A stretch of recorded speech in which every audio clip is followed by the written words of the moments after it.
ವರ್ಷ news 24x7 ಓದುತ್ತಿರುವವರು ಶ್ರೀಕಾಂತ್ ಬಡಿಗೇರ್, ಧಾರವಾಡ.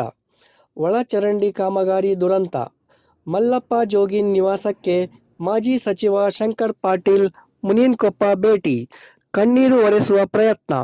ಹುಬ್ಬಳ್ಳಿ ಅಣ್ಣಿಗೇರಿ ಬದುಕಿನ ನೂರಾರು ಕನಸುಗಳನ್ನು ಹೊತ್ತು ಕುಟುಂಬಕ್ಕೆ ಆಸರೆಯಾಗಬೇಕಿದ್ದ ಯುವಕನ ವಿಧಿಯ ಕ್ರೂರ ಆಟಕ್ಕೆ ಬಲಿಯಾಗಿದ್ದಾನೆ.